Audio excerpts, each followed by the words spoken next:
ஸ்டார்டெக் sous அனைவருக்கும் இனிய வணக்கம். இன்னைக்கு நம்ம பார்க்கக்கூடியது தமிழ் மொழி தகுதித்தாள் தெரிவினுடைய அடுத்த வீடியோ தான் நம்ம இன்னைக்கு பார்க்க போறோம். இந்த ப்ரீவியஸ் இயர் கொஸ்டின் நம்ம ஏன் பாக்குறோம் அப்படின்னு சொல்லி பாத்தீங்கன்னா, இப்ப தமிழ் அப்படின்னு சொல்லும் போது நம்மளுடைய திருத்தி அமைக்கப்பட்ட பாடத்திட்டத்தினுடைய அடிப்படையில 7 அலகுகளாக தமிழ் என்ன செய்யப்பட்டிருக்கு அப்படின்னா பிரிக்கப்பட்டு கொடுத்திருக்காங்க. இதுல 6 அலகுகள்ல இருந்து உங்களுக்கு ஃபுல்லாவே இலக்கண பகுதிகள்ல இருந்து 85 மதிப்பெண்களும், அந்த 7வது அலகான உரைநடை மற்றும் இலக்கிய பகுதியில இருந்து 15 வினாக்கள் கேட்கப்படுது.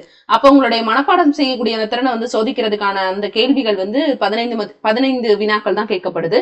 மீதி இருக்கக்கூடிய அந்த 85 வினாக்களுக்கான வெயிட்டேஜ் தான் நம்ம என்ன செய்யணும் அப்படின்னா அதிகமா கொடுக்கணும். ஏன்னா நம்ம மனப்பாடம் அப்படின்றது ஈஸியா இது வரைக்கும் பண்ணிட்டு இருந்தோம். இப்ப பாத்தீங்கன்னா புரிதலுக்கு தான் அதிகமான மதிப்பெண் அப்படின்றது கொடுத்திருக்காங்க.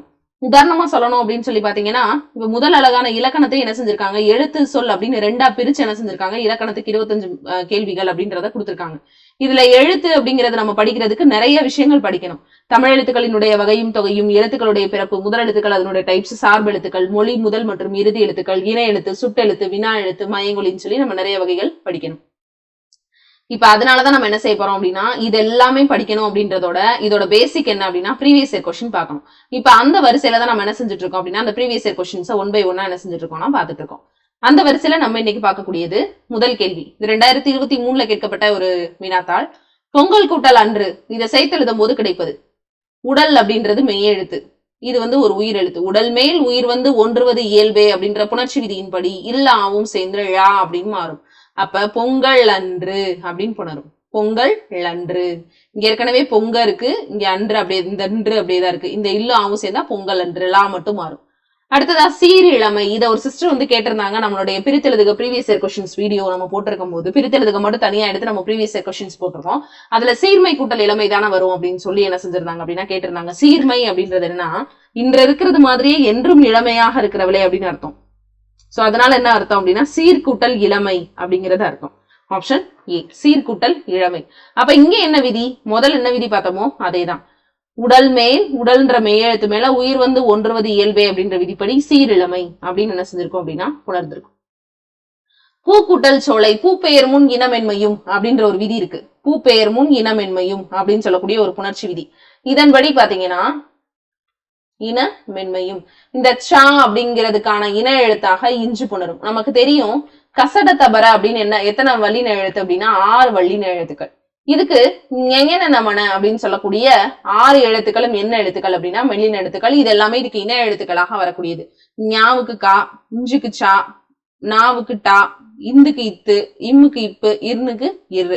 இப்படி 6ம் என்னது அப்படின்னா இணை எழுத்துக்கள். அந்த வரிசையில சாவினுடைய இணை எழுத்து என்னது, இஞ்சு. இஞ்சினுடைய இணை எழுத்து சா. அப்ப இங்க பாத்தீங்கன்னா சகர வரிசை இருக்கு. அப்ப அதுக்கு இனமான இஞ்சு சேர்ந்துதான் பூஞ்சோலை அப்படின்னு என்ன செய்யும் அப்படின்னா உணரும்.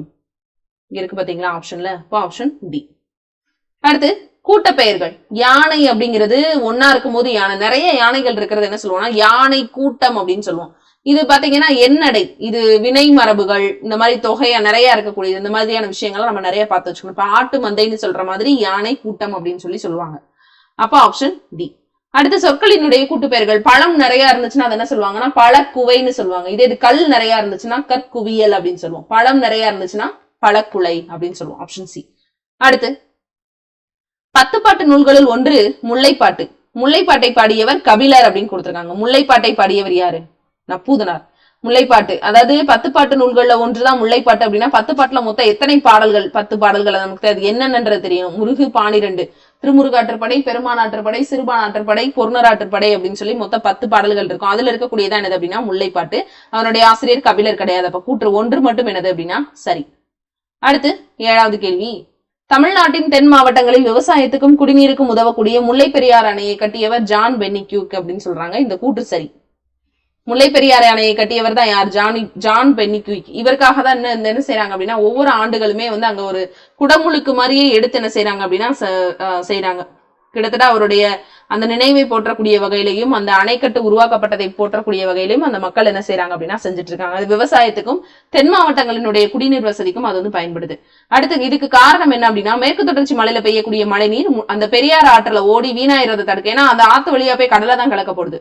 அப்ப அதுக்காக என்ன செஞ்சார் அப்படின்னா அந்த வீணாங்கிறத தடுக்கிறதுக்காக ஒரு அணையை கட்டினார். அப்ப கூற்று சரி, காரணமும் சரி. Option C. அடுத்து அடைப்புக்குள் இருக்கக்கூடிய சொல்லை தகுந்த இடத்தில் பயன்படுத்துக அப்படின்னு கேட்டிருக்காங்க. குணம் இருந்தால் மார்க்கம் உண்டா? கிடையாது. மனம் இருந்தால் தான் அது மார்க்கம் உண்டு. நம்ம பாஸ் பண்ணணும் அப்படின்னு நம்ம மனசு வச்சோம்னா அதற்கான வழி அப்படிங்கிறதும் கண்டிப்பாக பிறக்கும். எந்த ஒரு விஷயத்தையுமே நம்ம கத்துக்கணும் அப்படின்னு நினைச்சிட்டா மட்டும் போதும், அதுக்கான வழி தானாகவே நடக்கும். அடுத்து அடைப்புக்குள் இருக்கக்கூடிய சொல்லை தகுந்த இடத்தில் சேர்க்க. நோயாளன் அப்படின்னு கொடுத்திருக்காங்க. வாளால் அறுத்த நோயாளன் போல அப்படின்னு, மாளா காதல் நோயாளன் போல அப்படின்னு சொல்லி அந்த பாடல் வரிகள் இடம்பெற்றிருக்கும். வித்துவ கோட்டம்மா நீ ஆள உணதருள் பார்ப்பேன் அடியேனே அப்படின்னு சொல்லி அந்த பாடல் என்ன செய்யும் அப்படின்னா முடியும். அப்போ ஆப்ஷன் பி. அடுத்தது அடைப்புக்குள் இருக்கக்கூடிய சொல்லை தகுந்த இடத்தில் சேர்க்க. இனிய விலங்குகளிடம் பழகாதேன்னு சொல்லுவோமா? கிடையாது. நாம் இனிய வாங்க வேண்டும்னு சொல்லுவோமா? கிடையாது. தமிழ் இனிய கொண்டுள்ளதுன்னு சொல்லுவோமா? இல்ல. எல்லோருக்கும் இனிய வணக்கம்னு சொல்லுவோம். அப்ப இது சரி, ஆப்ஷன் பி. அடுத்து வாழ்த்தொழிகள் வந்து கொண்டே இருந்தன அப்படின்னு சொல்றாங்க. வந்து கொண்டே இருந்தன, வாழ்த்தொழிகள் வந்து கொண்டே இருந்தன. இப்ப நமக்கு கிறு, கின்று, ஆனின்று இந்த 3 வந்துச்சுன்னா என்னன்னு தெரியும்? நிகழ்கால இடைநிலை அப்படின்னு தெரியும். வருகிறான், வருகின்றான், வராமலா நின்றான் அப்படின்னு அர்த்தம். சரிங்களா? இப்ப இத்து, இட்டு, இரு, இன்னு அப்படின்னு சொல்லும் போது அது என்ன சொல்லுவாங்க அப்படின்னா இறந்த கால இடைநிலைன்னு சொல்லுவாங்க. சரிங்களா? இப்ப இங்க என்ன இருக்கு அப்படின்னு சொல்லி பார்ப்போம்.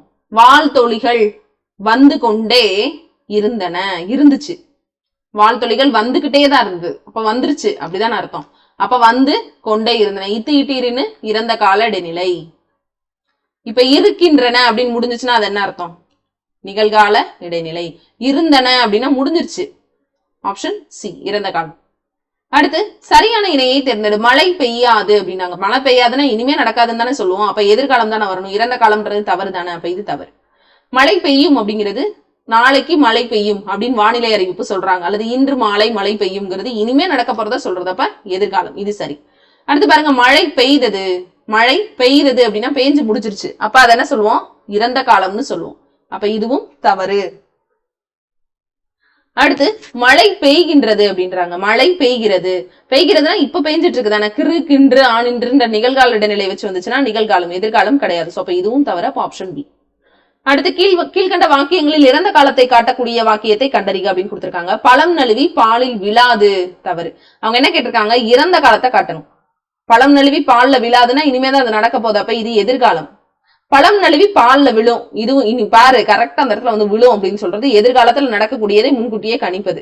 பழம் நழுவி பாலில் விழுகின்றது, அதாவது கிறுக்கின்ற ஆனின்று நிகழ்கால இடைநிலை. இங்க பாருங்க, பழம் நழுவி பால்ல விழுந்துருச்சு, ஏற்கனவே நடந்து முடிஞ்சிருச்சு. அப்ப இதுதான் இறந்த காலத்தை காட்டுகிறது. Option A. அடுத்து விசனம் அப்படின்றதனுடைய எதிர்ச்சொல். முதல்ல விசனம் அப்படின்றதனுடைய பொருள் என்ன அப்படின்னு பாத்தீங்கன்னா கவலை. கவலைங்கிறதா அதனுடைய பொருள். விசனப்படுறாங்க அப்படின்னா கவலைப்படுறது அப்படின்னு அர்த்தம். அப்ப அதனுடைய எதிர்ச்சொல் வந்து மகிழ்ச்சி. அல்லவை அப்படிங்கறதனுடைய எதிர்ச்சொல் என்ன அப்படின்னா அல்லவை அப்படின்னா நல்லவை இல்லாதவை அப்படின்னு அர்த்தம். அப்ப அதோட எதிர்ச்சொல் நல்லவை. அதாவது அல்லவை அப்படின்னா நல்லது இல்லாதது, தீயது அப்படிங்கிறதா இதனுடைய கரெக்டான பொருள். தீயது அப்படிங்கிறது, தீயவை அப்படிங்கிறது இதனுடைய கரெக்டான பொருள். அப்ப இதோட எதிர்ச்சொல் என்னது? நல்லவை.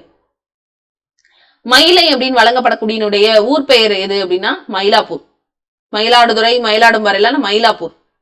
சரிங்களா? அதுதான் என்ன சொல்லுவாங்க? மயிலைன்னு சொல்லுவாங்க. புதுக்கோட்டை அப்படின்றது எப்படி சொல்லுவோம்? புதுகைன்னு சொல்லுவோம். சரி, புதுச்சேரி எப்படி சொல்லுவோம்? புதுச்சேரி, புதுவை. புதுக்கோட்டை, புதுகை. உதகமண்டலம், உதகை.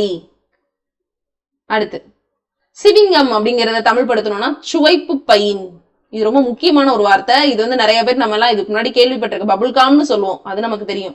ஆனா சுவிங்கம் அப்படிங்கறதுனுடைய கரெக்டான தமிழ் சொல் என்ன அப்படின்னு பாருங்க. சுவிங்கம் அப்படிங்கறதுனுடைய தமிழ் சொல் வந்து சுவைப்பு பையின் அப்படின்னு அர்த்தம். Option A. மேகசின் அப்படின்றதனுடைய தமிழ் சொல் என்ன? பருவ இதழ். மேகசின்னா பருவ இதழ். சரிங்களா? நியூஸ் பேப்பர்னா செய்தித்தாள். அடுத்து விடைக்கேற்ற வினா. செய்யத்தக்க செய்யாமையானும் கெடும். செய்ய வேண்டியதை செய்யாமல் இருந்தாலும் கெடும். அப்ப எதை செய்யாமையால் கெடும்? எதை செய்யாம விட்டா கெடும்? செய்ய வேண்டிய விஷயத்த செய்யாமல் இருந்தாலும் கெடும், செய்யக்கூடாத விஷயங்களை செய்தாலும் கெடும். அப்ப இதுதான் இங்க அர்த்தம். இங்க பாருங்க, எதுவும் செய்யாமல் இருப்பது நன்றா அப்படி கேட்க மாட்டோம். செய்ய தகுந்த செயல்களை செய்ய வேண்டுமா அப்படின்றதும் கேட்க மாட்டோம். அவங்க என்ன சொன்ன, கெடும்னு முடிச்சுட்டாங்க. அப்ப வருமா போகுமான்னு நம்ம கேட்க கூடாது. கெடும்ன்றது நமக்கு தெரிஞ்சு போச்சு. அப்ப எதை செய்யாம இருந்தா கெடும்? செய்யத்தக்க செய்யாமை கெடும். எதை செய்யணுமோ அதை செய்யாம இருக்கணும். இப்ப வீட்டு திருவா வருஷம் வருஷம் கட்டணும் அப்படிங்கிறது ஒரு ரூல். அதை செய்யலைன்னா தேவையில்லாம நம்ம தான் வந்து அபராதம் கட்டணும். அல்லது நம்ம ஏதோ ஒண்ணு குடிநீர் கனெக்ஷன் துண்டிச்சுட்டு போயிருவாங்க. அப்ப செய்ய வேண்டிய விஷயங்களை செய்யாமல் இருந்தால் கண்டிப்பா கெடும். அடுத்து விடைக்கேற்ற வினாவை தேர்ந்தெடு. கரகாட்டத்தை கும்பாட்டம் அப்படின்னு குடக்கூத்துன்னு சொல்லுவாங்க அப்படின்னு சொல்லிட்டாங்க. அப்ப கரகாட்டத்துக்கு எத்தனை பேர் இருக்குங்கிறது இங்க தெரிஞ்சு போச்சு. கும்பாட்டம், குடக்கூத்து. இதுக்கான கேள்வி கரகாட்டம் என்றால் என்னவா? கிடையாது. கரகாட்டமும் கும்பாட்டமும் ஒன்றா அப்படின்னு கேட்டா இங்க குடக்கூத்துன்னு ஒரு பதில் சொல்லியிருக்கேன். அது சம்மந்தமே இல்லாம போயிடும். அப்ப இதுவும் கிடையாது. கரகாட்டத்தினுடைய அடவுமுறைகளும் கிடையாது. கரகாட்டத்தினுடைய வேறு பெயர்கள் என்ன அப்படின்னா கும்பாட்டம், குடக்கூத்து. அடுத்து விடைக்கேற்ற வினாவை தேர்ந்தெடு. இந்த மாறன் ஒரு நாளும் பொய் கூற மாட்டான் என தன்மையினை படக்க இடத்தில் கூறுவது இடவழுவமைதி. இந்த மாறன் அப்படி நெஞ்சில் அப்படி மாறுதட்டி சொல்றாரு, ஒரு நாளும் பொய் சொல்ல மாட்டான் அப்படின்னு சொல்லி, ஒரு நாளும் பொய் கூற மாட்டேன்னு சொன்னா அது தன்மை. மாட்டான் அப்படின்னு ஏதோ இன்னொருத்தனை சொல்றது மாதிரி சொல்றது தன்மை. அது தன்மையை படக்கையா அவர் சொல்றாரு. இதுக்கு பேரு இட வழுவமைதி. இருந்தாலும் நம்ம ஏன் ஏத்துக்கிறோம்? அது ஏதோ ஒரு உயர்வு கருதி நம்ம ஏத்துக்கிறோம். வழுவமைதி. சரிங்களா? அப்ப இது என்ன வழுவமை? இது ஒரு விடை. இது கொடுத்துட்டாங்க. அப்ப என்ன நம்ம கேள்வி இருக்கும்?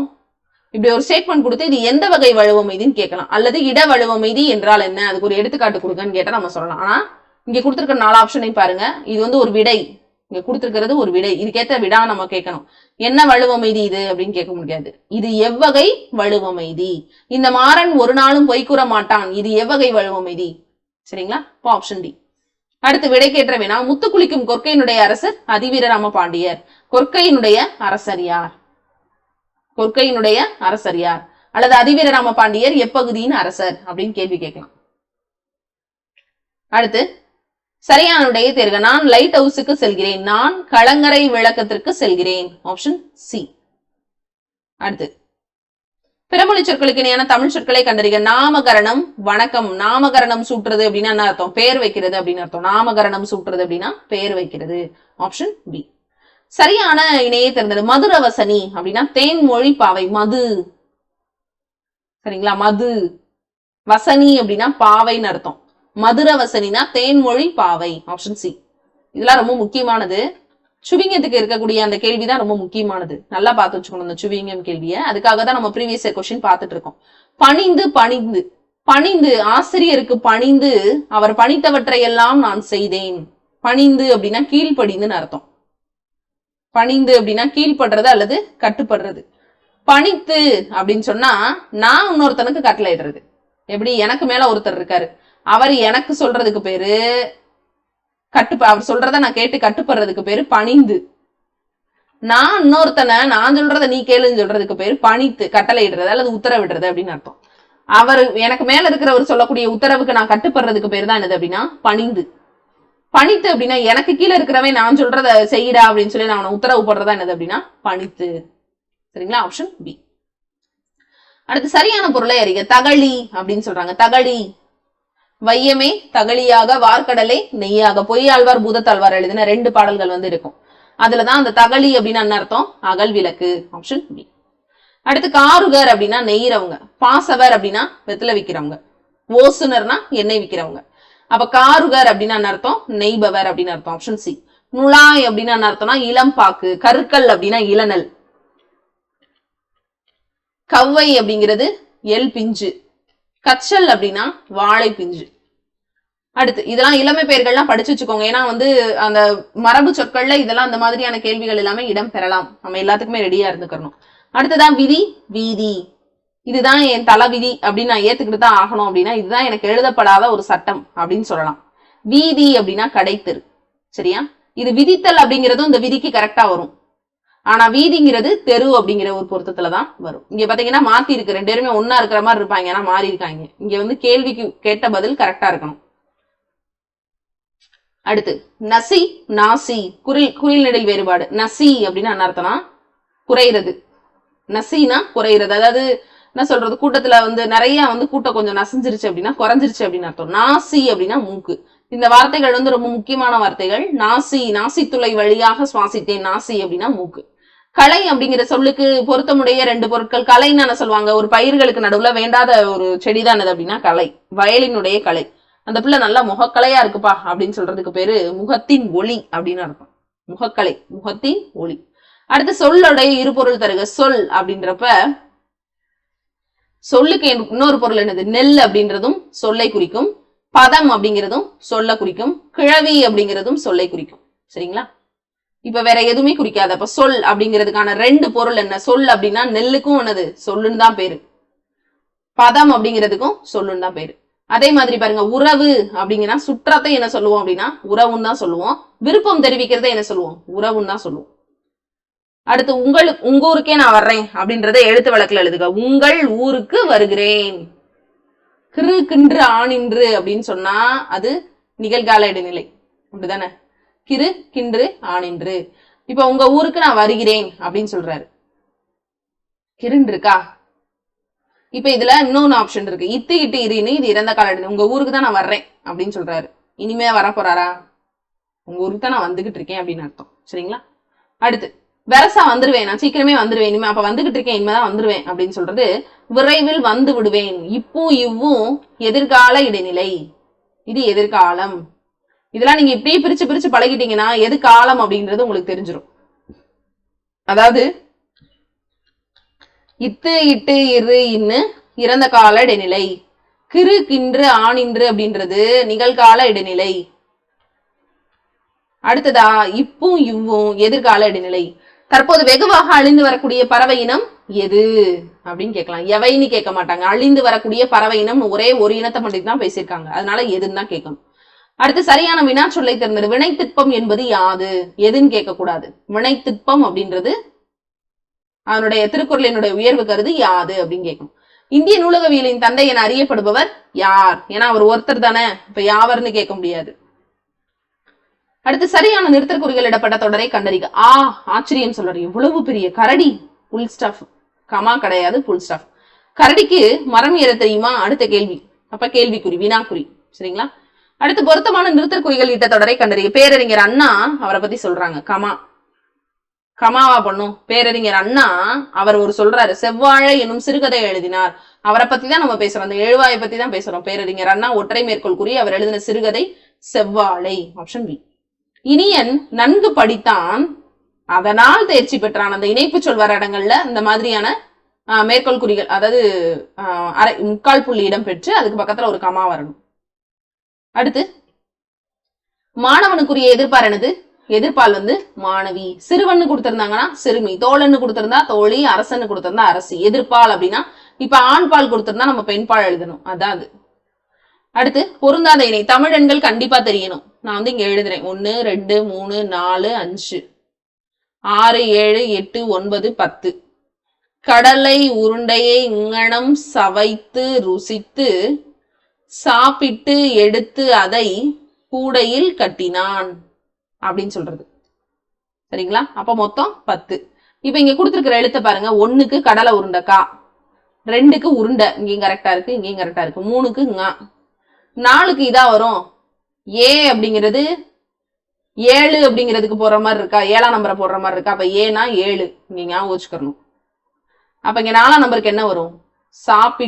அதாவது கடலை உருண்டை இங்கனம் சவைத்து கீழே போடுறதுக்கு போல நம்ம மேல போடுறோம், இதுதான் வரணும். இது இங்க மாறி இருக்கு. அப்ப 4வது ஆப்ஷன் தான் தவறு, பொருந்தாத இணை. அடுத்து தாவரத்தினுடைய இளம் நிலையை குறிக்காத சொல். மடலி, தென்னங்குருத்து, பனங்குருத்து, மட்டை, வாழை மட்டை. பைங்கூழ்ன்றது தானியத்தை குறிக்கக்கூடியது. அப்ப இது வந்து என்ன செய்யாது அப்படின்னா பொருந்தாது அப்படின்னு நம்ம போட்டோம்னா தவறு. கூழ்ன்றது இளம் தானியத்தை குறிக்கக்கூடியது. மட்டை அப்படின்றது என்னது? இளநிலையை குறிக்கிறது கிடையாது. வாழை மட்டை, தென்னை மட்டை. மடலி, குருத்து, பைங்கூழ் இது எல்லாமே என்னது? இளநிலையை குறிக்கக்கூடியது. அடுத்து இவை மூன்றின் நாமம் கெட கெடும் நோய் அப்படின்னு திருக்குறளை ஒட்டி பொருந்தாத சொல். காமம், வெகுளி, மயக்கம். இவை மூன்றின் நாமம் கெட கெடும் நோய். அதே மாதிரி அழுக்கார, அவா, வெகுளி, இன்னா சொல். இவை 4ம் இழுக்காய் என்றது அறம் அப்படின்னு சொல்லக்கூடிய இந்த 3 4 நம்பர் வரக்கூடிய திருக்குறளை நம்ம ரொம்ப நல்லா படிச்சு வச்சுக்கணும். கேள்விகள் அதுல இருந்து அதிகமாக வரலாம். இப்ப இங்கே பாருங்க, காமம், வெகுளி, மயக்கம் இவை 3 நாமம் கெட கெடும் நோய். இதுல எது பொருந்தாததுன்ற கொஸ்டின் கேட்டுடலாம், அதுக்காக தான் சொல்றேன். இப்ப இதுல பொருந்தாதது ஆப்ஷன் ஏ, இன்பம். மரபு பிள்ளைகள் வினை மரபு. பால் பருகு, தண்ணீர் குடி, சோறு உண், முறுக்கு தின் அப்படின்னு வரக்கூடியது. அடுத்ததா ஒளி மரபு. கிளி பேசும், மயில் அகவும், குயில் கூவும். குயில் என்ன செய்யும்? கூவும். மயில் அகவும். புறா என்ன செய்யும்? குணுகும். அடுத்து அவிழ்ந்தன, நெகிழ்ந்தன, விண்டன, கொண்ட ஆகிய சொற்கள் தரக்கூடிய பொருள் என்னது அப்படின்னா அவிழ்ந்தன காயா, நெகிழ்ந்தன முல்லை அப்படிங்கிறது எல்லாமே என்னது? மலர்கள் வந்து மலர்றதை குறிக்கக்கூடிய சொற்கள் தான் என்னது அப்படின்னா அவிழ்ந்தன, நெகிழ்ந்தன, அதே மாதிரி விண்டன, கொண்ட இது எல்லாமே என்னது? மலர்தல் அப்படின்ற ஒரு சொல்லை குறிக்கக்கூடியது. தொளி, தோல், தோடு, ஓடு இது எல்லாமே எதை குறிக்குது அப்படின்னா பழங்களினுடைய மேற்பகுதி அது எந்த அளவுக்கு காஞ்சிருக்கு அல்லது எந்த அளவுக்கு கடினமானதாக இருக்கு அப்படிங்கிறத வச்சு பழம் எந்த அளவுக்கு பழசானதுன்றத கண்டுபிடிச்சிடலாம். அடுத்து மன்னர் அகர வரிசைப்படுத்துக. மன்னர், தலை, அணை, அண்ணா. மன்னா அப்படின்றதுல இருக்கக்கூடிய முதல் எழுத்து இம்மு கூட்டல் ஆ. தலையை பிரிச்சிங்கன்னா இத்து கூட்டல் ஆ. அணை ஆ, இது உயிரெழுத்து, அண்ணாவும் உயிரெழுத்து. அதுக்கப்புறம் இருக்க ரெண்டாவது எழுத்த பாத்தீங்கன்னா நை, இதை பிரிச்சிங்கன்னா இன்னு கூட்டல் ஐ. அடுத்தது அண்ணாலையும் ரெண்டாவது எழுத்து இன்னுதான், இது அப்படியே தான் இங்க வருது. இப்ப நம்ம உயிரெழுத்துக்கள் வரிசையில பிரிச்சோம்னா முதல்ல வரக்கூடிய எழுத்து ஆதான். ஆல 2 பேர் இருக்காங்க. இப்போ நம்ம இங்க இப்படி எழுதுவோம், இக்கு, இங்க ஆ. இவங்க 2 பேரும் சேர்ந்தாதான் அடுத்து வரக்கூடிய எழுத்து என்னது கா. அப்ப முதல்ல வரக்கூடியது மெய்தான இக்கா. அதுக்கு அடுத்தது அதாவது இக்கு முதல்ல எடுத்தோன்னே இக்கு. அதுக்கப்புறமா இந்த இக்கு ஆவோட சேர்ந்த பிறகுதான் காவா மாறும். அப்ப இன்னுதான் முதல்ல வரும். அதுக்கப்புறம் இந்த இன்னு ஐ கூட சேர்ந்து நையா வர்றது ரெண்டாவது தான் வரும். இப்ப இது ஒண்ணு திரும்பவும் சொல்றேன். இந்த அகர வரிசைப்படுத்துக்க நிறைய பேருக்கு நிறைய டவுட்ஸ் இருக்கு. நம்ம தனி கிளாஸாவே பார்க்கலாம். இப்ப இங்க இக்கு, இங்கு, இந்த நான் 2 எழுத்துக்களை வச்சுக்கிறேன். இங்க இருக்கிறது ஆனா, இங்க ஆவண்ணா. இந்த இக்கு தானே முதல் மெய். அப்ப மெய்க்கு தான் முதல் ப்ரிஃபரன்ஸ். அடுத்து இது இதோட சேர்ந்துதான் இக்கா கா. இக்கு ஆவும் சேர்ந்தா கா. அதே மாதிரி கீ கீன்னு போய்கிட்டே இருக்கும்.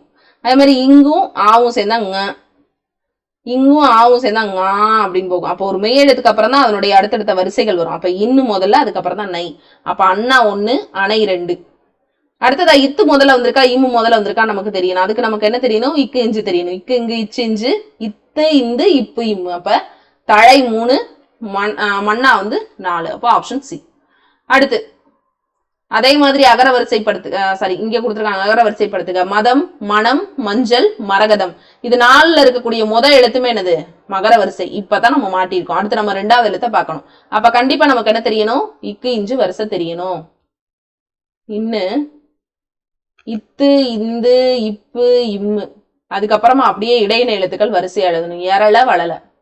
ஏன்னா அந்த முதல் இருக்கிறவங்க ஃபுல்லா இணை எழுத்துக்காரங்க, அதனால அப்படிதான் இருப்பாங்க. எரள வளல முடிஞ்சோடனே ரகரம், நகரம். இவங்களே இணை எழுத்துக்காரங்க. கடைசி 2 பேரும் இவங்களும். சரிங்களா? இப்ப நம்ம இது எழுதிட்டோம். இக்கு இஞ்சு வரிசை எழுதியாச்சு. இப்ப நமக்கு எல்லாமே மாலை இருக்குங்கிறது தெரிஞ்சிச்சு. 2வது எழுத்து எடுங்க. மதம், மணம், மஞ்சள், மரகதம். இதை அழிச்சிடலாம். மதம், மஞ்சள், மணம், மரகதம் அப்படின்னு கொடுத்துட்டாங்க. சரி, இப்ப நமக்கு முதல் எழுத்து எல்லாமே எதுல இருக்கு? மகர எழுத்துல இருக்கு. அடுத்து இருக்கக்கூடிய எழுத்தை பாருங்க. தா எங்க இருக்குன்னு பாருங்க. இங்க இருக்காப்ல. நான் எங்க இருக்காப்ல? இங்க இருக்காப்ல. அப்ப கண்டிப்பா மனத்துக்கு அப்புறம் தான் எது வரும்? மதம் வரும். சரி, மஞ்சள் எங்க இருக்கான்? இங்கேயே இருக்கான். ரா, இந்த ரா எங்க இருக்கு? எரள வளரா இங்க இருக்கு. அப்ப மஞ்சள் தான் என்னது? ஃபர்ஸ்ட் வருவாப்ல 1. அடுத்ததா மனம் 2வதா வருவாரு. அடுத்ததா மதம் 3ஆ வர்றாரு. 4வதா தான் யார் வரா? மரகதம் வர்றாரு. அப்போ மஞ்சள், மனம், மதம், மரகதம். Option C. அதே மாதிரிதான் அகர வரிசைப்படுத்துக. 1000. இந்த முதல்ல இருக்கக்கூடிய எல்லா எழுத்துக்களுமே ஒரே மாதிரி இருக்கா? அப்ப அதை நம்ம என்ன செய்வோம் அப்படின்னா அந்த ஓ அப்படிங்கிற எழுத்தை நம்ம எடுத்துக்கணும். உயிரெழுத்துக்கள்ல எல்லாமே ஒரே எழுத்தா தான் இருக்குது. ஓ அப்படிங்கிற நெடில் எழுத்து. அப்ப 2வது எழுத்தை நம்ம என்ன செய்யணும் அப்படின்னா பார்க்கணும். இந்த 2வது எழுத்தை பாருங்க. ரா, ரா, ரி, ரூ. இதுக்கு இந்த சீரீஸ் தெரியணும்ன்ற அவசியம் கிடையாது. மெய் எழுத்து சீரீஸ். இதை பிரிச்சிங்கனாலே தெரியும். இரு கூட்டல் ஆ. இவனை பிரிச்சிங்கன்னா இரு கூட்டல் ஆ. இவனை பிரிங்க. இரு கூட்டல் இ. இவனை பிரிச்சிங்கன்னா இரு கூட்டல் உ. இப்ப நமக்கு தெரியும் முதல்ல இருக்கிறதெல்லாம் ஒரே எழுத்துன்ட்டு. அப்ப 2வது எழுத்து ஆனா வருஷப்படி பிரிங்க. ஆ, ஆ, இ. ஈ கிடையாது, ஊ இருக்கு. அப்ப ஓரம், 1000, ஓரிதழ், ஓர் உயிர். Option D. அடுத்து இழை, இலை. இந்த இழை அப்படிங்கிறது இந்த மனுஷன் இழைச்சு போயிட்டாரு அப்படின்னு சொல்றது மெலிஞ்சு போறது. நூலிலை, நூலிலை மாதிரி இருக்கு அப்படின்றது நூலிலை. Option A. அடுத்து நேமி, கோடு அப்படின்னு 2 சொல்லணும். நேமி நாதம் அப்படின்னா சக்கரம், வலம்புரி இந்த சக்கரத்தை வச்சிருக்கிறது. கோடுனா மலை. Option B. அடுத்து சரியான வாக்கிய அமைப்பினை கண்டறிக. மறைந்த ஜானகிராமன் நினைவாக ஆண்டுதோறும் கூட்டம் நடைபெறும் அப்படின்னு கொடுத்துருக்காங்க. இங்க பாருங்க, ஆண்டுதோறும் மறைந்த ஜானகிராமன் நினைவாக கூட்டம் நடைபெறும். கூட்டம் ஆண்டுதோறும் மறைந்த ஜானகிராமன் நினைவாக நடைபெறும். இதெல்லாம் நம்ம சொல்ல மாட்டோம். அப்ப மறைந்த தி ஜானகிராமன் நினைவாக ஆண்டுதோறும் கூட்டம் நடைபெறும். Option A. அடுத்து வேர் சொல்லை கண்டறி. நடத்தல், நட அப்படின்ற அந்த வினைய அல்விகுதி வச்சு தொழில் பெயராக்கியிருக்காங்க. இதை இப்ப நம்ம வேர்ச்சொல் கண்டுபிடிச்சோம். எப்பவுமே ஒரு வேர்ச்சொல் அப்படின்றது ஒரு பகுதி அல்லது ஒரு கட்டளை சொல்லாகத்தான் அது என்ன செய்யும் அப்படின்னா இருக்கும். அது ஒரு பகாபதம். அது அதுக்கு மேல பிரிக்க முடியாது. நட அப்படின்னா அவ்வளவுதான். அது கட்டளை சொல்லா இருந்தா மட்டும்தான் அது வேர்ச்சொல்லா வரும். அப்ப இதுதான் பகுதி வேர்ச்சொல். நடந்த அப்படின்னா அகரத்துல முடிஞ்சிருக்கு. இது ஒரு எச்ச சொல். இந்த சொல் இன்னும் முடியல. அப்ப இதுக்கு பக்கத்துல இது அகரத்துல முடிஞ்சிருச்சுன்னா கண்டிப்பா ஒரு பெயர் சொல் தான் வரும். நடந்த மாடு அல்லது நடந்த மாணவன். சரியா? அப்ப ஒரு பெயர் சொல். இது அகரத்துல ஒரு எச்ச சொல் அகரத்துல முடிஞ்சு ஒரு பெயர் சொல் நிறைவு செய்தா அது பெயரெச்சம். இங்க பாருங்க உகரத்துல முடிஞ்சிருக்கு. இகரத்திலேயோ உகரத்திலேயோ முடிஞ்சு பக்கத்துல ஒரு வினைச்சொல் தான் வரும். நடந்து வந்தான், நடந்து சென்றான் அப்படின்னு ஒரு வினைச்சொல் வந்து முடிஞ்சுச்சுன்னா அதுக்கு பேரு வினை எச்சம். நடக்க சொன்னார், இனிமேதான் என்ன சொல்லியிருக்காரு, நடக்கவே சொல்லியிருக்காரு. சரிங்களா? அது வினை மூன்று. அடுத்து போட்டேன் அப்படின்றதோட வேர்ச்சொல் என்னது? போடு. இதுதான் கட்டளை சொல். போடு. போடுதல் அப்படின்றது தொழில் பெயர். சரிங்களா? போட்டு விட்டான், கீழே போட்டான் அப்படின்னு சொல்றது. இங்க இகரத்திலே உகரத்திலே முடிஞ்சு விட்டான்ற இன்னொரு வினைச்சொல் வந்து நிறைவு செய்யறதுனால இதுக்கு பேரு வினையெச்சம். போட்ட கடிதம் அப்படின்னு இது அகரத்துல முடிஞ்சு அதுக்கு பக்கத்துல ஒரு பெயர் சொல் வந்து நிறைவு செய்தா அது பெயரெச்சம். அடுத்து ஓடு அப்படின்ற வேர்ச்சொல்லினுடைய வினை முற்று என்ன? ஓடினான். ஓடுதல்ன்றது தொழில் பெயர். ஓடிய அருணா அகரத்துல முடிஞ்சு போச்சு. இந்த வார்த்தை வந்து அகரத்துல முடிஞ்சு போச்சு. அருணான்ற ஒரு பெயர் சொல் நிறைவு செய்யறது. ஓடிய குதிரை, ஓடிய கழுதை அப்படின்னு வரும். இது ஒரு பெயரெச்சம். ஓடி வந்தான் அப்படின்ற ஓடின்னு இகரத்திலையும் உகரத்திலையும் முடிஞ்சிருச்சு. ஓடி வந்தான் அல்லது ஓடி சென்றான் அப்படின்னு இன்னொரு வினை நிறைவு செஞ்சா இதுக்கு பேரு வினை எச்சம். வினை முற்று எச்ச பொருளை தந்து இன்னொரு வினை முற்றை கொண்டு முடியறதுக்கு பேர் என்னது அப்படின்னா முற்றெச்சம். சரிங்களா? வந்தான், வென்றான். ஒரு வினை முற்று எச்ச பொருளை தந்து இன்னொரு வினை முற்று வந்தான் ஆனா அவனே ஜெயிச்சிட்டேன் அப்படின்னு சொல்லி இன்னொரு வினை முற்றை கொண்டு முடியறதுக்கு பேரு முற்றெச்சம். படி அப்படின்ற வேர்ச்சொல்லினுடைய வினை எச்ச சொல்ல. ஏன் நான் வந்து இங்க ரூல்ஸ் சொல்லி நடத்துறேன்னா இகரத்திலே உகரத்திலே முடிஞ்சு ஒரு பெயரை கொண்டு முடியுது அப்படின்னா சில நேரங்கள்ல ரூல்ஸை வச்சு உங்களுக்கு கேள்வி கேட்கலாம். கூற்று காரணங்கள்ல ஒரு சொல் எச்ச சொல்லாக வந்து இகரத்திலேயோ உகரத்திலேயோ முடிஞ்சு ஒரு பெயர் சொல்லை கொண்டு முடியுமா அப்படின்னு கேட்கலாம் கூற்று காரணங்கள்ல. அதனால நீங்க சொல்லும் போது தயவுசெய்து நோட்ஸ் எடுத்துக்கங்க. படி அப்படின்ற வேர்ச்சொல்லுடைய வினை எச்ச சொல் என்னது அப்படின்னா இகரத்திலையும் உகரத்திலையும் முடிஞ்சிருக்கு. அப்ப இதுக்கு பேரு வினை எச்சம். படித்து வந்தான் அப்படின்னு இன்னொரு வினைச்சொல் வந்து அந்த வினையை நிறைவு செய்யறது தான் என்னது அப்படின்னா வினை எச்சம். படித்தல் அப்படின்றது தொழில் பெயர். படித்த பையன், படிச்ச பையன் அப்படின்னு சொல்றாங்க. அகரத்துல முடிஞ்சிருக்கு. பையன் அப்படின்ற பெயர் சொல் வந்து அது நிறைவு செய்திருக்கு. படித்தான் அப்படின்றது வினைமுற்று. கான் அப்படின்றதனுடைய வினைமுற்று கண்டேன். கான்றது ஒரு பெயர் சொல், சாரி பகுதி அல்லது வேர்ச்சொல். அதனுடைய ஒரு வினைமுற்று தான் என்னது அப்படின்னா கண்டேன். சரிங்களா? கண்டவர் அப்படின்னா வினையாளனையும் பெயர். காணுதல் அப்படின்றது அவர் செய்த அந்த காட்சி, தொழிலை குறிக்கக்கூடியது. அடுத்து வலுவற்ற தொடர் அப்படின்னா தப்பு இல்லாத தொடர். இல்லத்தின் அருகே புதிதாக கூரை போட்டனர். கூரை என்ன செஞ்சிருப்பாங்க? வேய்ந்தனர்னு சொல்லணும். பானை வளைந்தனர், கூரை வேய்ந்தனர். Option D. அடுத்து ஆங்கில சொல்லுக்கு நேரான தமிழ் சொல்ல வந்துட்டு எக்ஸ்கவேஷன் அப்படின்னா அகலாய்வு. எபிகிராஃபி அப்படின்னு அர்த்தம் கல்வெட்டு. எபிகிராஃபி ஓலைச்சுவடி கிடையாது. ஹீரோஸ்டோன் அப்படின்னா நடுகள். எபிகிராஃபி அப்படின்றது இன்ஸ்கிரிப்ஷன் அப்படின்னா என்ன சொல்லுவாங்க அப்படின்னா பொறிச்சு வைக்கிறது அப்படின்னு அர்த்தம். சரிங்களா? செதுக்குதல் கிடையாது. அப்போ 1, 3 தான் என்னது அப்படின்னா சரி. அடுத்து பொருந்தாயினையே கண்டறிக. வங்கம்னா கப்பல், கப்பல். நாவாயினாலும் கப்பல் தான். நீகான் அப்படின்னா அந்த நாவாய ஓட்டுறவன் அப்படின்னு அர்த்தம். சோ அப்ப இதுவும் சரி. மாட ஒள்ளெறி அப்படின்றது கலங்கரை விளக்கம். ஆனா எல் அப்படின்னா காற்று கிடையாது, சூரியன் தான் என்னது அப்படின்னா எல். அடுத்து துஞ்சு புலி இடறிய சிதடன் போல அப்படின்ற ஓமை வந்து எதுவன கூறும்? தூங்கிக்கிட்டு இருக்கிற புலியை இடறி விழுந்த அந்த வேடன் மாதிரி அப்படின்னு சொல்லக்கூடியது வந்துட்டு அறியாமை, தெரியாம நடந்ததுதான் அது. துஞ்சு புலி இடறிய சிதடன் போல.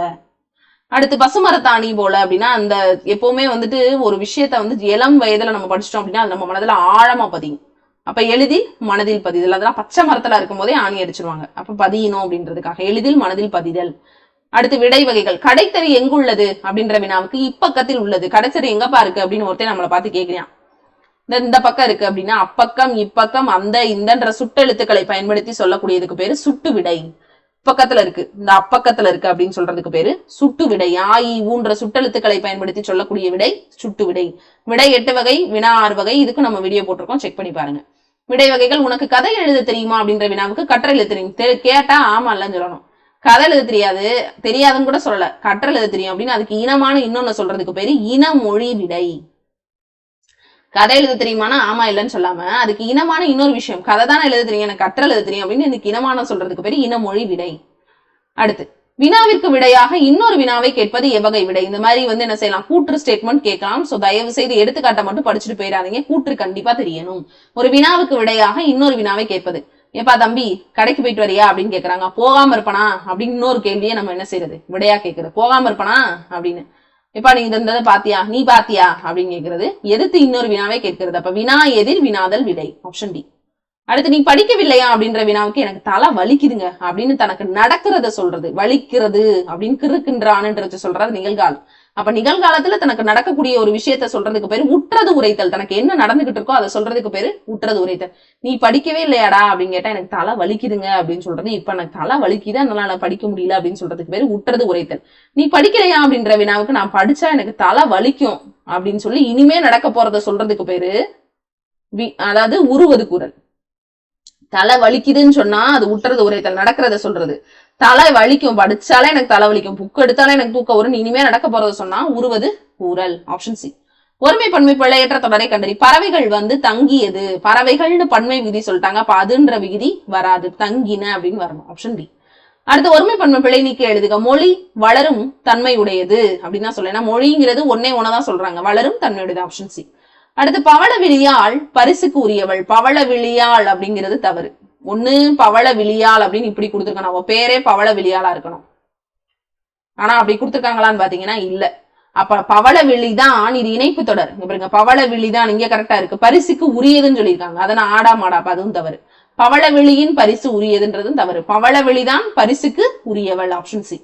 அடுத்து திகிரி அப்படின்னு என்ன அர்த்தம்னா ஆணை சக்கரம். அழின்னு அர்த்தம் கருணை. அலர்னு அர்த்தம் மலர்தல். கொங்குனா மகரந்தம், ஆப்ஷன் ஏ. புரிசைனா மதில். புலை அப்படிங்கிறது என்னது சாளரம், ஜன்னல். பனை அப்படிங்கிறது என்ன அர்த்தம்னா முரசு. கயம் அப்படின்னா நீர்நிலை. 3, 1, 4, 2, ஆப்ஷன் டி. வருதல் அப்படின்றதனுடைய வேர்ச்சொல் வா, ஆப்ஷன் சி. சுடச்சுடரும் பொன் போல அப்படின்னா என்ன அர்த்தம் அப்படின்னா எவ்வளவுக்கு எவ்வளவு அந்த பொண்ணானது புடமிடப்படுதோ அது அந்த அளவுக்கு ஒளி வீசும் அப்படிங்கிற மாதிரி அந்த இன்னுமே என்ன செய்யும் அப்படின்னா ஞானமானது வளரும் அப்படின்னு அர்த்தம், அல்லது அறிவானது வளரும் அர்த்தம், ஆப்ஷன் டி. அடுத்து தமது கருத்தை சுவையோடு கவிஞர் சொல்வதற்கு உரிய அணி என்னது அப்படின்னு கேக்குறாங்க. சொல்வதற்கு உதவுறதா என்னது அப்படின்னா அணி. ஒரு கருத்தை கவிஞர் சுவையோடு சொல்றதுக்கு உதவுறதுக்கு பேர் தான் என்னது அணி.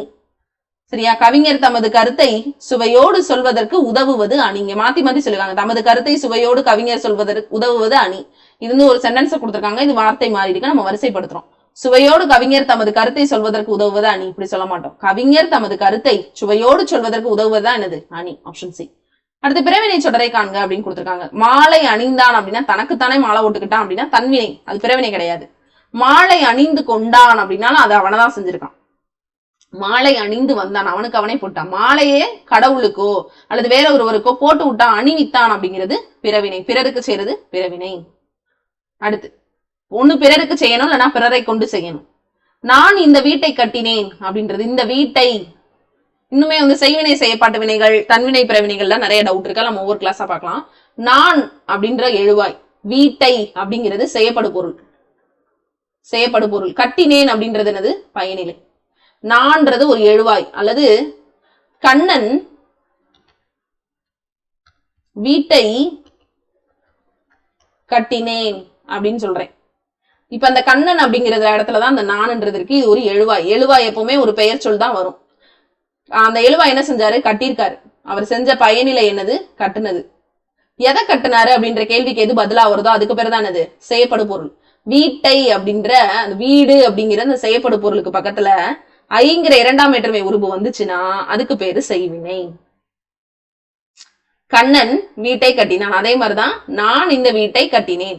இதுல பாத்தீங்கன்னா வீட்டைன்ற இரண்டாம் வேற்றுமை உருபு வெளிப்படையாகவும் வரலாம், மறைஞ்சு வரலாம். நான் வீடு கட்டினேன் அப்படின்னு வந்தாலும் செய்வினை தான். நான் வீட்டை கட்டினேன் வெளிப்படையாக வந்தாலும், அதாவது இரண்டாம் வேற்றுமை உருபு மறைஞ்சு வந்தாலும் நான் வீடு கட்டினேன், அதாவது நான் வீடு கட்டினேன் அப்படின்னு கொடுத்துருக்காங்கன்னு வச்சுக்கோங்க. இங்க இரண்டாம் வேற்றுமை உருவானா ஐ வெளிப்படையா வரல.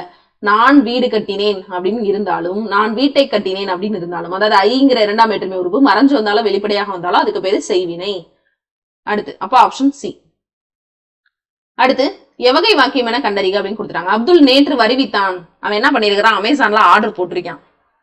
அது நேத்து வந்தது, வந்திருக்குங்கிறத என்ன சொல்றாங்க, வருவித்தான், வர வச்சிருக்கான். அப்துல் தான் போட்டு வர வச்சிருக்கான், அவன் வரல வர வச்சிருக்கான் அப்படின்னு சொல்றதுக்கு பேரு பிறவினை. மயில் அகவியது, இதுதான் அதனுடைய வினை மரபு. வண்டு என்பதனுடன் பொருந்தி வரக்கூடிய ஒளிமரபு சொல். வண்டோட வேலை என்ன, முரளும் புலி உருமும். சரிங்களா? அப்ப வண்டு முரளும். அடுத்து எமது மக்கள் இந்த பூமியை எப்போதும் மறப்பதே இல்லை. டேஷ் இதுவே எமக்கு தாயாகும். ஏனெனில் இதுதான் எங்களுடைய தாய். அதனால்னு சொல்ல மாட்டோம், எனவேன்னு சொல்ல, ஏன்னா அதான் எங்களுடைய தாய். இணைப்பு சொல். Option A. நாம் ஏற்கனவே சென்ற இடம்தான், அதனால என்ன ஒன்னும் பயப்பட தேவையில்லை. அதனால்னு சொன்னாலும் ஒண்ணுதான், ஆதலால்னு சொன்னாலும் என்னதான் ஒண்ணுதான்.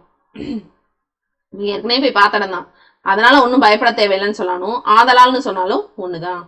அடுத்து நாம் இனிய சொற்களையே பேச வேண்டும். இல்லன்னு வச்சுக்க, இல்லை என்றால் துன்பப்பட நேரிடும். அதே வள்ளுவர் சொல்லியிருக்காரு, யாகாவராயினும் நாகாக்க, காவாக்கால் காக்கலன்னா துன்பம் தான் தெரியுது. அதான் அது சொல்றாரு. மோனோலிங்குவல் அப்படின்னா ஒரே ஒரு மொழியை பத்தி பேசக்கூடியது. Option B. அடுத்து ஆங்கில சொல்லுக்கு நேரான தமிழ் சொல் வில் விண்ட் அப்படின்னு அர்த்தம் சுழல் காற்று. Option D. கோனிக்கல் ஸ்டோன் அப்படின்னு என்ன அர்த்தம்னா குமுளிக்கல். கோனிக்கல் ஸ்டோன் அப்படின்றது குமுளிக்கல். இரிகேஷன் டெக்னாலஜினா பாசன தொழில்நுட்பம். வாட்டர் மேனேஜ்மெண்ட் நீர் மேலாண்மை. அடுத்து இந்த இது நம்ம நிறைய ப்ரீவியஸ் இயர் கொஸ்டின்ல பாத்திருக்கோம். ஒருங்கிறது எதுக்கு முன்னாடி வரும்? ஒரு உயிர்மை எழுத்துக்கு முன்னாடி வரும். இப்ப நான் ஒரு கடல்னு சொல்றேன், இந்த காவை பிரிச்சிங்கன்னா இக்கும் ஆவும் வரும். இது ஒரு உயிர்மை எழுத்து. ஓர் அப்படிங்கிறது ஒரு உயிரெழுத்துக்கு முன்னாடி தான் வரும். ஓர் இரவு, இங்க இருக்கிறது உயிரெழுத்தா, அப்ப உயிரெழுத்தா இருந்தா அதுக்கு முன்னாடி வரக்கூடியது ஓர். கா அப்படிங்கிறது ஒரு உயிர்மை எழுத்தா, இங்க மெய்யும் உயிர் சேர்ந்திருக்கா, அப்ப இதுக்கு முன்னாடி வர்றது ஒரு தான் வரணும். அப்ப ஓர் இரவும், ஈங்கிறது உயிரெழுத்தா, அதுக்கு முன்னாடி வர்றது ஓர். ஒரு பகலும், பாங்கிறது இப்பு கூட்டலா அப்படின்னு சொல்லக்கூடிய உயிர்மை எழுத்தா, அதுக்கு முன்னாடி ஒரு. ஒரு நாள், நா அப்படின்றத பிரிச்சிங்கன்னா இந்து கூட்டல் ஆ, ஒரு உயிர்மை எழுத்துக்கு முன்னாடி ஒரு. அப்ப ஒரே ஒரு ரூல் என்னன்னா, உயிர்மை எழுத்தா இருந்தா ஒருவும், உயிரெழுத்தாக இருந்தால் ஓரும் வரணும். அடுத்து சரியான எண்ணடை திறந்தது. ஓர் அடர்ந்த காடு, ஓர் உயிரெழுத்துக்கு முன்னாடி ஓர் வருது. Option C. அடுத்து கீழ்காணும் தொடர்களில் ஒரு ஓர் அமையப்பட்டிருக்கக்கூடியது. ஓர் இனிய காலை பொழுது, ஈங்கிறது ஒரு உயிரெழுத்தா, அதுக்கு முன்னாடி வர்றது ஒரு. இப்ப ஓர் நாள் அப்படின்னு போட்டேன்னா அது தப்பு. ஒரு மாலை அப்படின்னு போட்டேன்னா அது சரி. ஏன்னா மாங்கிறது ஒரு உயிர்மை எழுத்து இல்லையா? அடுத்து கீழ்கண்ட பத்தி எப்படித்தானே செய்யணும்? வினாக்களுக்கு விடையிலி. தமிழர் நாகரிக வளர்ச்சியில் சிற்பம் கல்லில் வடைத்த கவிதைகள் அப்படின்னு சொல்லலாம். கண்ணையும் கருத்தையும் கவரும் வகையில் அமைக்கக்கூடிய கலைக்கு பேர் தான் சிற்பக்கலை. சிற்பக்கலை பற்றி திவாகர நிகண்டு, மணிமேகலை போன்றவற்றில் குறிப்புகள் காணப்படுகின்றன. பல்லவர் காலத்து தூண்களில் சிங்கம், யாழி, தாமரை மலர் போன்ற சிற்பங்கள் இருந்துச்சு. திருச்சி மலைக்கோட்டை, மாமல்லபுரம், காஞ்சிபுரம் போன்ற இடங்களில் பல்லவர் கால சிற்பங்கள் கலைநயத்துடன் அமைக்கப்பட்டிருக்கு அப்படின்னு சொல்லியும், அந்த 2 வாசல்கள்லையும் துவாரபாலகர் மாதிரியான சிற்பங்கள்லாம் இருக்குன்னு சொல்லிட்டாங்க. அப்ப சிற்பம் கல்லில் வடைத்த டேஷ் கவிதை. Option A. திவாகர நிகண்டுல எதை பத்தி சொல்லியிருக்காங்க அப்படின்னு பாருங்க. திவாகர நிகண்டில் சொல்லப்பட்ட கலை என்ன அப்படின்னு பாருங்களேன். திவாகர நிகண்டு, மணிமேகலை போன்றவற்றில் சிற்பக்கலை பற்றிய குறிப்புகள் தான் என்ன செய்து காணப்படுது. அப்ப ஆப்ஷன் ஏ. அடுத்து தூண்களில் காணப்படக்கூடிய சிற்பங்கள் என்னென்ன, தூண்கள் என்னென்ன சிற்பங்கள் இருக்குன்னு பாருங்க. அதாவது பல்லவர் காலத்து தூண்கள்ல சிங்கம், யாழி, தாமரை மலர் போன்ற சிற்பங்கள் இருந்தது. Option C. அடுத்து காவலர் நிற்பது மாதிரியான சிற்பங்கள் எங்க இருக்கு? குடைவரை கோயில்கள்ல செதுக்கப்பட்டிருக்கு. ஒரு காவலர்கள் நிற்பது மாதிரியான சிற்பங்கள், கோயில் நிலைவாயில இருப்பிடங்களும் காவல் நிற்பது மாதிரியான சிற்பங்கள் பல்லவர்களினுடைய குடைவரை கோயில்கள்ல செதுக்கப்பட்டிருக்கு. அடுத்து பாருங்க, திருச்சி மலைக்கோட்டை கோயில்ல காணப்படக்கூடிய சிற்பம் யாருடைய காலம்? திருச்சியில இருக்கக்கூடிய மலைக்கோட்டை பல்லவர்களுடைய காலத்தில் கட்டப்பட்டது. இப்ப இதோட நம்ம 100 ப்ரீவியஸ் இயர் கொஸ்டின்ஸ், அதாவது 100 வினாக்கள் அடங்கிய ஒரு ப்ரீவியஸ் இயர் கொஸ்டின் செட் பார்த்திருக்கோம். எவ்வளவு பிராக்டிஸ் பண்றீங்களோ ஒவ்வொரு டெஸ்ட் சீரீஸ்லயும் நம்ம ஒரு டெஸ்ட் கொஸ்டின் நம்ம எக்ஸ்பிளைன் பண்ணி பார்க்கும் போதும் புது விஷயங்கள் தெரிஞ்சுக்கலாம்.